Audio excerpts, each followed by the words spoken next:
범죄자들은 늘 쉬운 길을 찾는다. 그리고 우리들도 그래요. 얼마나 잔머리 굴리십니까? 인간들은 늘 쉬운 길을 찾아가요. 해킹도 마찬가지입니다. 예전에는 어떤 시스템의 프로그램을 뜯어보고 거기에서 취약점을 찾아 취약점에 맞는 프로그램을 만들어. 이번에 솔루션이 있네, 보안 프로그램이 있네, 그 보안 프로그램을 뚫어. 이렇게 해가지고 해킹을 하는 게 나름 합리적이었어요, 과거 시대에는.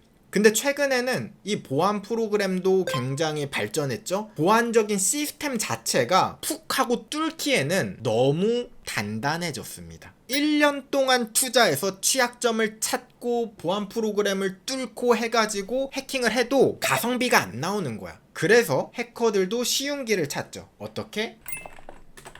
사람을 속이는 거예요. 그러니까 그렇게 엄청 튼튼한 보안 프로그램이 다 있어도 결국 사람이 실행시키면은 말짱 도루묵이거든요. 그래서 해커들은 이런 식으로 발전해 오고 있습니다. 악성 코드를 실행해 주세요 라고 부탁을 하는 거죠. 자, 지금 최근에 가장 뜨거운 이슈가 무엇입니까, 여러분들? 여러 가지가 있겠지만 최근에 비트코인이 활활 타오르고 있습니다. 자, 혹시 비트코인 투자하신 분 계신가요? 저랑 친하게 지내시고 자, 이 비트코인이 활활 타오르는 요 분위기 누가 좋아할까요?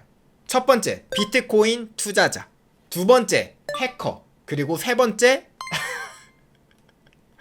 여러 사람들이 이 비트코인이 오르는 걸 굉장히 좋아하죠. 해커들은 사실 이제는 더욱더 본격적으로 신나게 비트코인을 노리고 있습니다. 사실 이 비트코인을 해킹한다라는 것 자체는 여러분들도 질문을 굉장히 많이 하시겠지만 이론적으로 비트코인을 해킹하는 건 불가능합니다. 기술적으로. 예를 들면 암호화폐 지갑 주소가 있는데 이 없던 코인을 뿅 하고 만드는 건 불가능하지만 사실 불가능하다고 말하긴 좀 그렇지만 기술적으로 불가능에 가까울 정도로 어렵습니다. 하지만 다른 사람의 지갑에 있는 코인을 뿅 하고 받는 거는 상대적으로 쉬워. 제가 아까 해커들은요, 쉬운 방법을 찾는다고 했잖아요. 그렇죠. 당연히 이 비트코인을 탈취하기 위해서 악성 코드를 뿌립니다. 그래서 여러분들이 인터넷을 돌아다니다가 이것저것 분명히 프로그램들을 받을 텐데 비트코인이 탈취할 수 있는 악성 코드를 여기 안에다가 삽입해 두는 거야. 에이, 노말팅님, 이런 거 이제 우리 안 당하죠. 인터넷에 돌아다니는 이런 프로그램에 의해서 해킹당하는 분은 없을 겁니다. 자신하나요?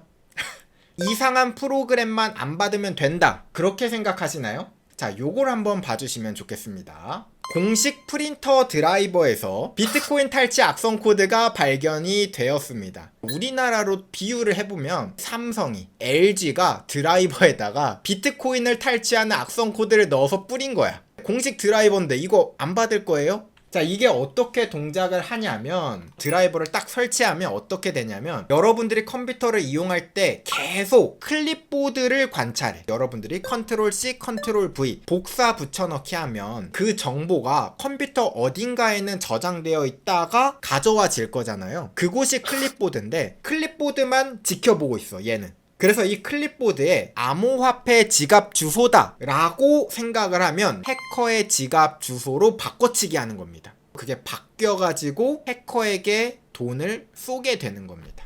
이게 현실적으로 가능한 게 여러분들이 복사 붙여넣기 하면서 지갑 주소를 확인하시는 분들은 거의 없을 겁니다. 이게 뭐 네이버.com, 노말틱.com 이렇게 눈에 보이는 글씨가 아니라 숫자와 영어의 조합, 난수 조합으로 되어 있거든요. 그리고 또 굉장히 길이가 길어. 그래서 이거 한자 여러분들이 비교해보는 분들은 없을 겁니다. 자, 근데 요것도 조금 어렵죠. 어떤 게 어렵냐면 이런 악성 코드를 만들어서 뿌려야 되잖아. 근데 사람들이 이거를 안 받을 수도 있죠. 더 쉽게 가는 법 없을까? 그냥 생으로 사람을 속이면 돼. 악성 코드? 사실 필요 없어. 피싱을 해서 그냥 돈을 빼가면 되는 거야. 자, 이게 가장 쉽죠. 자, 근데요, 여러분들, 더 쉬운 방법이 있습니다. 지갑 들고 튀기? 이거 뭐 지갑이 어디 있다고 들고 튀어요? 끔찍한데요. 비트코인이 강세장이 되니까 납치, 고문, 해킹 범죄가 잇따라서 나타나고 있습니다. 사토시 랩스 창립자가 비트코인 보유자를 대상으로 한 납치 고문 사건이 매주 발생하고 있다라고 발표를 했는데요. 많이 가지고 있는 애를 데려다가 달라고 하면 돼. 이론적으로는 가장 쉬운 방법이죠. 이게 바로 우리들이 상상하는 상상 속 해킹과 현실의 해킹의 차이입니다. 자, 우리들의 상상은 이렇죠. 아, 녀석의 노트북은 암호화가 되어 있군. 수백억짜리 클러스터를 만들어서 크랙해야 돼. 현실에서는 그냥 이겁니다. 진짜 아무데나 끌고 가서 이 5,000원짜리 몽키 스패너, 이게 훨씬 더 효과적이고 더 쉽다는 거예요. 여기 조사 결과에 따르면 매주 최소 1명 이상이 납치당하고 고문당하고 있습니다. 야, 근데 여러분들 가만 생각해보면 이상하지 않아요? 어떻게 비트코인을 많이 가지고 있는 사람을 식별하지? 궁금하죠? 그러니까 그냥 아무나 잡아가지고 야, 너 지금 비트코인 내놔 했더니 비트코인이 없을 수도 있잖아. 어떻게 암호화폐를 많이 가지고 있는 사람들을 골라내서 납치를 할까? 그 답은 바로 무엇이냐면 중앙화입니다.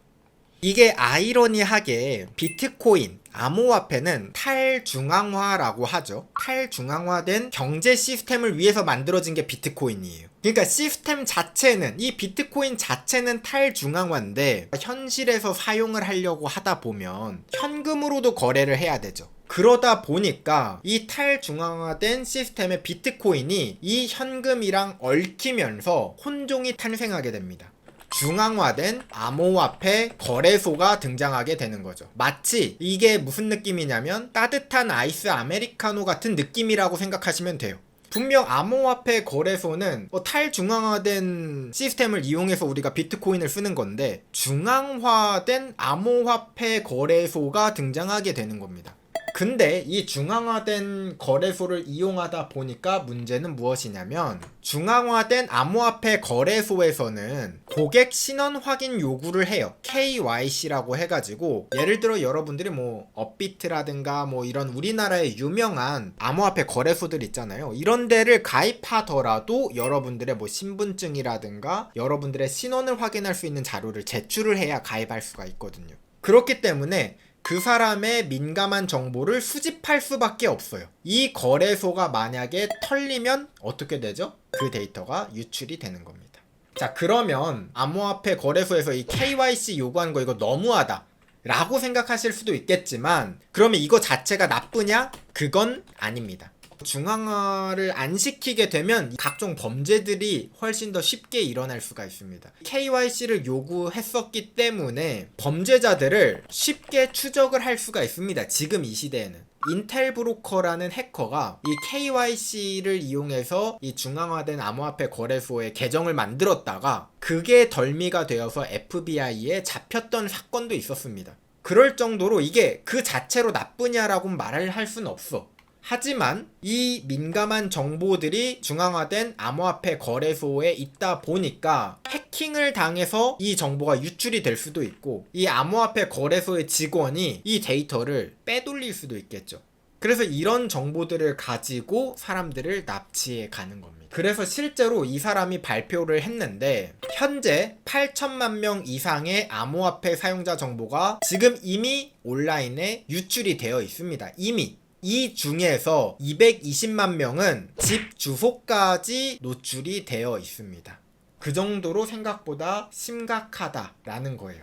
자, 그러면 여러분들은 또 그렇게 생각할 수 있겠죠. 아니, 이게 범죄자들이 이런 납치로 해서 금융 범죄를 일으키는 게 하루 이틀이 아니잖아요, 사실은. 옛날에 이 암호화폐가 나오기 전에도 늘 그랬어.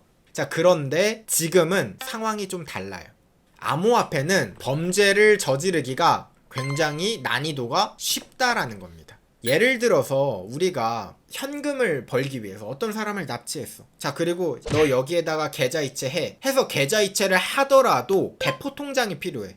그리고 그걸 또 세탁해야 돼. 이게 작업이 꽤 번거로운데, 암호화폐는 주소 하나만 있으면 돼요. 그냥 그 자리에서 바로 이체가 가능하죠. 게다가 세탁하기도 현금보다 더 쉽고. 그래서 여기서 우리가 생각해 봐야 되는 건 이거죠. 보안은요, 여러분들이 생각하기에 정보 보안만 있다고 생각을 하겠지만 물리 보안도 함께 엮여 있는 겁니다. 이 물리 보안이 떨어지면 정보 보안 아무 의미가 없어요. 아, 제가 예전에 올렸던 영상인데 혹시 보신 분들 있으신 분 있나요? 저도 너무 재밌게 보는 영상이었거든요. 혹시나 안 보셨다면은 이 라이브가 끝나면 한번 보세요. 이게 뭐냐면 20억짜리 보안 시스템이 딱 다 적용이 되어 있어. 자, 근데 여기에 어떤 대학생이 물리 보안이 형편이 없으니까 다 뚫고 들어갑니다. 20억짜리 보안 시스템이 적용되어 있는 대한민국 정부 청사에 침투해서 거기에 자기 이름을 합격자 명단으로 바꿔놓은 사건이 바로 요 사건이었어요. 이 물리보안의 중요성이 정말 많이 드러나죠. 그리고 제 영상들 중에서도 아마 이 정보보안이 부족해서 해킹을 당한 사례도 있겠지만 은근히 많이 물리보안이 부족해서 일어난 사건들도 생각보다 많습니다. 그래서 정보보안과 물리보안 이렇게 두 가지가 한 세트다라는 걸 여러분들이 알고 계셨으면 좋겠고요. 그러면 결론을 내볼까요? 보안인이 되고 싶다? 자, 그렇다면요, 지금 당장 헬스장으로 가셔야 됩니다. 아시죠? 아, 노말팅님, 해커는 힘 안 찍어요. 근육 있으면 해커처럼 안 보이니까 저는 절대로 근육 안 만들겠습니다. 운동 안 할 거예요. 이렇게 이제 주장을 하시는 중고등학생분들이 특히 계세요. 이게 대학생부터는 이제 헬스를 자발적으로 보통 하는데, 이상하게 중고등학생들은 노말팅님 저 해커가 꿈이에요. 그러면 다들 운동을 안 해요. 정말 다들 비실비실. 사실 저도 비실비실 하긴 하지만, 그래서 운동 같은 건 일부러 안 하시는 거예요. 하면은 모르시나 본데, 해커는 힘 찍으면 많게 돼요. 이야기하는 이제 중고등학생 친구들이 있는데 그거는 아닙니다. 제가 다시 한번 이야기하지만 정보보안과 물리보안 이게 하나의 세트다. 아시죠? 여러분들 힘도 적절히 찍어 주셔야 돼요. 여러분들 힘 안 찍으면은 지능도 망가집니다. 정말로. 힘 해커 장인을 못 만나봐서 그런 듯. 힘 찍은 해커가 진짜 트렌드야. 그래서 진짜로 제 주변에서도 이 정보보안 하시는 분들 중에서 은근히 헬스 좋아하시는 분들 진짜 많아요. 아, 힘법사가 저는 진짜 찐이라고 생각합니다. 솔직히 힘법사를 어떻게 이겨? 그쵸? 마법도 써, 힘도 세. 해킹도 해, 힘도 세. 야, 이게 진짜 완전체지. 몰빵을 해가지고 약점을 만들 필요는 없다, 이겁니다. 아시죠?